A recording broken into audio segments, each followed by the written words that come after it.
Hello guys, welcome back to my YouTube channel. So இன்றைக்கி வந்து ஒரு டே இன் மை லைஃப் நான் எப்படி படித்தேன் அப்படிங்கிறது எல்லாத்தையுமே உங்க கூட ஷேர் பண்ணிக்க போகிறேன். நான் வந்து ஃபஸ்ட்டு கோட்டில் வந்து எனக்கு எஸ்பிபிஓ மார்க் கொடுத்துருந்தாங்க. அது ஒன்று எடுத்தேன். அதை போட்டு முடிச்சுட்டு நான் என்ன பண்ணேன்னா ரிவ்யூ பண்ணிட்டு இருந்தேன் எல்லாத்தையுமே.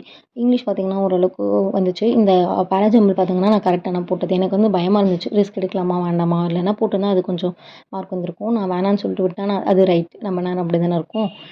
அப்புறம் வந்து குவான்ஸ் பார்த்திங்கன்னா நான் சுத்தமாக நல்லா பண்ணல. வெறும் 5 கொஷின் மட்டும்தான் நான் போட்டதே குவான்ஸில். ரொம்ப நான் எதுவுமே போடவே இல்லை. அதுக்கப்புறம் வந்து இதுவும் ரிவ்யூ பண்ணி முடிச்சுட்டு இது ஃபுல்லாக ரிவ்யூ பண்ணேன். என்னோடய பெர்சன்டைல் மார்க் எல்லாமே பார்த்தேன். ஓரளவுக்கு அனலைஸ் பண்ண முடிஞ்சுச்சு. ஒரு மார்க்கில் வந்து மார்க் அதிகமாக வருது, ஒன்றுத்தில் கம்மியாக வருது. ஸோ இப்படியே தான் போயிட்டுருக்கு. அதுக்கப்புறம் வந்து இந்த பண்டில் பிடிஎஃப் கோர்ஸில் வந்து கைட்லி பண்டில் பிடிஎஃப் கோர்ஸ் யாராவது யூஸ் பண்ணுறீங்களா? அந்த பண்டில் பிடிஎஃப் கோர்ஸில் வந்து இந்த மாதிரி வந்து ஒரு டாபிக் வைஸ் இருக்கும். அப்புறம் வந்து செக்ஷனல் வைஸ் அந்த மாதிரிலாம் இருக்குது. வேணால் நீங்கள் வாங்கியிருந்தீங்கன்னா இல்லை போய் செக் பண்ணி பாருங்கள். இப்போ பார்ட்னர்ஷிப்னால் அதுக்கு அந்த டாபிக் வைஸ் அதுக்குள்ளே இருக்க சப் டாப்பிக்கை வச்சு பிரித்து ஒரு ஒரு 10, 15 அந்த மாதிரி கொடுத்துருக்காங்க.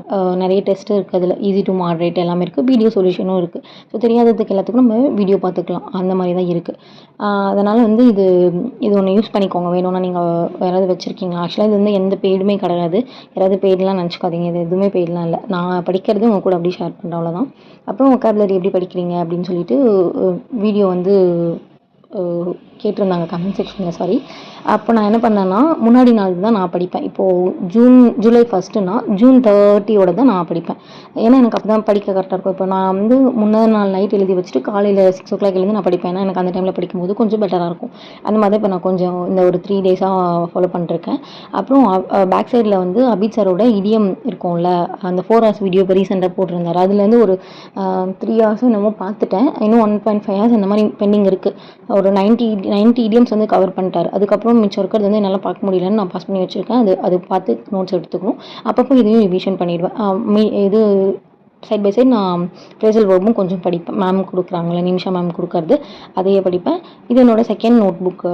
பெருசாக இருக்கும், லாங் சைஸ் நோட். இது கொஞ்சம் காம்பேக்டாக இருக்குன்னு சொல்லிட்டு இந்த மாதிரி வாங்கிக்கிறேன். நீங்கள் இப்படி வாங்கணும்னு இல்லை, சும்மா சொல்கிறேன். அப்புறம் வந்து ஆதித்யா சாரோட அசல் பேட்ச் இருக்கும்ல, அந்த வீடியோ ஆக்சுவலாக நான் ஒரு 2 தடவை பார்த்தேன். எனக்கு இருந்தாலுமே அது அவ்வளோக்கா அண்டர்ஸ்டாண்ட் ஆச்சான்னு கேட்டிங்கன்னா இல்லை. இந்த பேங்கிங் டேர்ம்ஸ்லாம் கொஞ்சம் டஃபாக இருக்க மாதிரி இருக்குது. பிகாஸ் நான் அவ்வளோக்கா banking related videos banking related CA வந்து நான் படித்ததில்லை. அதனால் அந்த டேவே வந்து நான் ஜெராக்ஸ் போட்டேன். ஃபஸ்ட்டு அது பெருசாக போட்டு கொடுத்துட்டாரு. அப்புறம் பார்த்து செகண்ட் பிடிஎஃப்ல வந்து கொஞ்சம் கரெக்ட் பண்ணி போட்டுக்கிட்டேன். நீங்கள் இதை விடவே குட்டியாக கூட போட்டுக்கலாம். அவங்க சொன்னால் சின்னதாக போட்டு தருவாங்க. அந்த மாதிரி போட்டுக்கோங்க. அப்புறம் அவங்க வீடியோ வச்சு பார்த்துட்டு இது படிக்கும்போது கொஞ்சம் பெட்டராக புரியுது. அதனால தான் நான் போட்டுக்கிட்டேன். நீங்கள் பிடிஎஃப் அப்படியே படித்தா கூட ஓகே தான்.